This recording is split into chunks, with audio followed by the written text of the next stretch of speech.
Welcome to the long overdue Ludwig Van Tour. Laura and I have lived in Ludwig for 4 months now, traveling across the U.S. on an extended climbing trip. Since we often sleep in free areas, our main exterior design goal was to make Ludwig low-key so that passersby thought we were on a short vacation and not permanent van dwellers. Thus, we don't have any solar panels, roof fans, or even an awning. We do use reflectix in the windows as it greatly lowers the temperature and gives us privacy. We use our bikes to get around in cities. Bikes actually make us look like we're on vacation, but they do make stealth camping harder. The elements are really hard on bikes. The sun ruins the rubber leather grips really quickly, so we got cork grips. It also makes the chain rust out very, very fast. I had this chain on there for probably 2 years and it rusted out in just a couple weeks. So we got stainless steel chains for the bikes. And also dirt gets on everything. So cover the seat tubes, we just use disposable bags. We keep everything we don't use inside the van in the back. Most of the time we open the right door, so we put our less used items on the left, so we can just get in here pretty easily. When we want better access, the bike rack pulls away. We did cut a foot off of the bike rack to make it shorter, so it would fit in parking spots better. And we also made it a foot shorter as well so that we could get our arms up inside. So with both doors open, our rear shelving has a 5-inch tall shoe rack, and then it has a 14-inch tall gear rack, and another 9-inch tall shelf, and then a smaller top shelf as well. The shoe rack is 12 inches deep since I'm a size 11, so they fit in there well. And each higher shelf is about 2 inches less. We also have a security camera that also serves as a rear view camera. You can see it back there, which is important because Ludwig is just one giant blind spot. So the camera is made by Mobius. It's essentially a $79 GoPro. It has a wide angle lens, motion detection, 16 gig micro SD card, and it holds about 8 hours of video at 1080p. They pull about 2 watts 24/7. If you do use any kind of camera with a battery in it, make sure you replace the LiPo with a super cap because the LiPo will expand. As we head inside Ludwig, we have 11 quick access pockets. These are for lotions, flashlights, soap, brushes, etc. Basically all the small stuff you need once or twice a day that gets lost in drawers. We built our kitchen into the left door. We mainly cook outside, but in foul weather we'll cook inside. We keep the stove, spices, dishes, and our towels here. We've also got collapsing shelves, which are amazing and multi-purpose.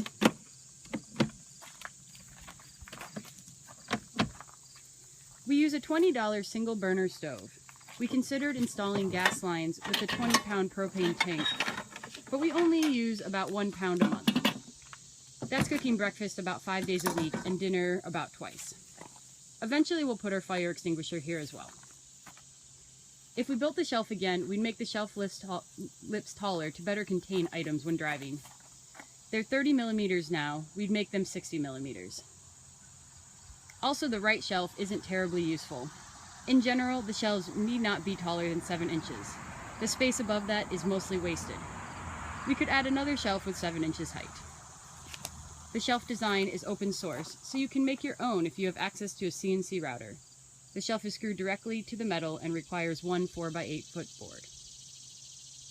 We installed a faux wood floor with minimal effort. We recommend flooring everything behind the driver's seat as it's easy to clean and looks good. Our inside shelf is also open source. We maximize shelf space by contouring the shelf to the van wall. The top shelves store our food. I keep my stuff on the left, John's stuff is on the right, and communal in the middle. We also store tools here. We keep our personal items in the middle drawers. Again, mine on the left, John on the right, and communal in the middle. The bottom shelves are our laundry, 6 gallons of water, electronics, and trash. We painted everything with 1 gallon of discount returned paint. Up top we've got various communal spaces that include speakers, John's clothes in the back, Nalgene's on the side, and a fire extinguisher, and cold weather stuff up front. Our ceiling has 8 inches of jean insulation behind it, which is essential to keep the heat out during the day.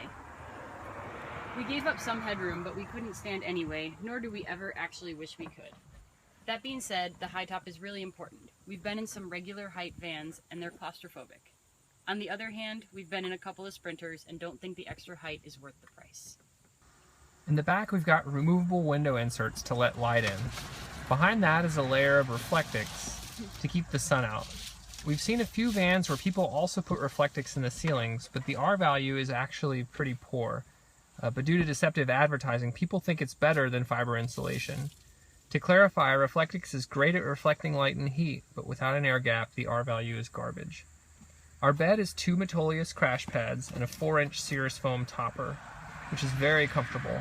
We actually bring it inside when we camp at friends' houses. I'm 6 foot 1 inch and just barely fit. Around the corner we have a towel rack, a carbon monoxide and smoke detector, speaker volume knob. We also have a fan that sucks air up through the floor. So we actually cut a hole in the floor to do this, and then we put a filter on the outside that we can change. The airway is designed into the shelf, and it's controlled by this knob, which is actually connected to an Arduino, which then drives an efficient brushless DC motor. We've also got an indoor-outdoor thermometer. We put the outdoor part of the thermometer on our fuel tank line, so that it's under the car and doesn't get wet. Lauren keeps her clothes under the bed in this $7 IKEA container. I also keep stuff I haven't sold yet in this inaccessible area. With the side doors closed, we've comfortably slept a third person on the floor. You could maybe do 2 if it was real snug. The bed folds up and these shelves fold out to create 2 work desks. There's a third desk up front for the passenger seat. Here's the bed configured as a bench. We roll the topper up and place it behind the crash pads.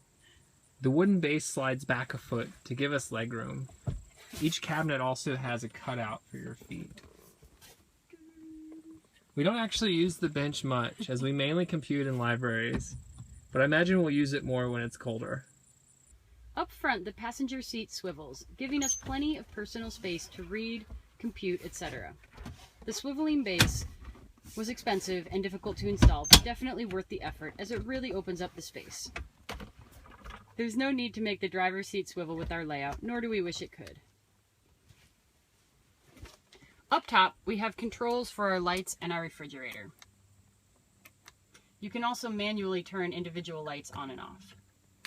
We installed a second front-facing video camera, giving us full front and rear monitoring. The OEM console is meh, but we ran out of time to replace it with something ourselves. To keep our food cool, we use a cool-free CF18 refrigerator, powered by either the car while we're driving or the auxiliary battery when the engine is off. We also love our satellite radio, which is a must on a long road trip. When we need more privacy, we've got a tuck-away curtain. When there's no rain in the forecast, we roll the front windows down so the wind can blow through. To keep bugs out, we simply shut a bug net in each door. The net is made from replacement screen material purchased from Home Depot. We considered other methods to secure the nets, but this is very simple and works well.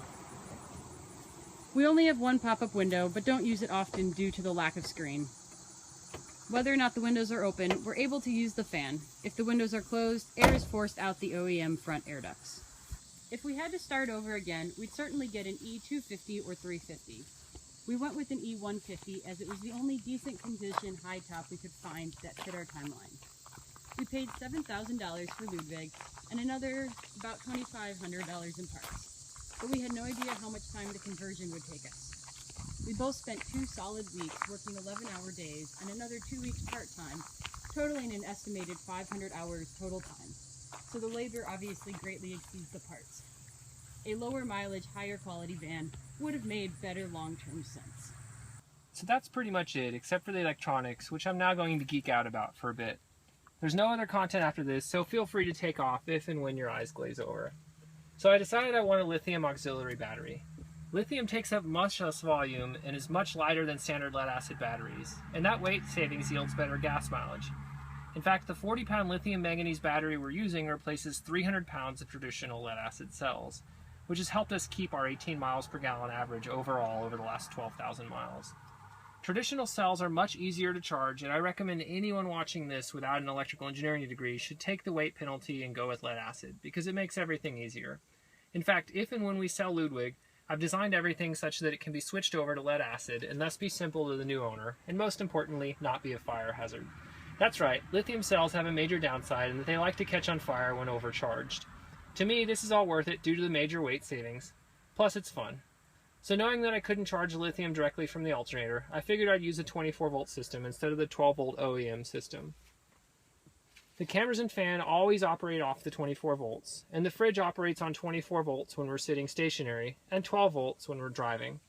The battery itself is a 2 kilowatt-hour lithium manganese cell stack from the Chevy Volt. It will run the cameras and fridge for about a week, but we usually recharge every 4 to 5 days.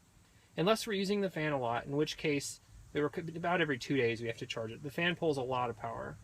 To charge the battery, we've got an onboard 1250 watt charger, which takes just over an hour to charge, mainly because we typically only use 60 to 70%. I typically charge while Lauren does laundry. We use an Arduino to monitor the cell's voltage, and eventually I'll change the program to automatically throttle the charge current back. But for now, I just manually dial the current back with these knobs to prevent any cell from exceeding 4.1 volts, which is incredibly cautious. We have two 40-foot green extension cords to bum power off public outlets, which are usually available near a laundromat. And these cords get really hot. When we charge at full current, we drop 20 volts over 80 foot of cord. I think it's 200 watts just lost in the cord. So that's it for electronics. Again, we can switch it over to lead acid and everything will run on 12 volts.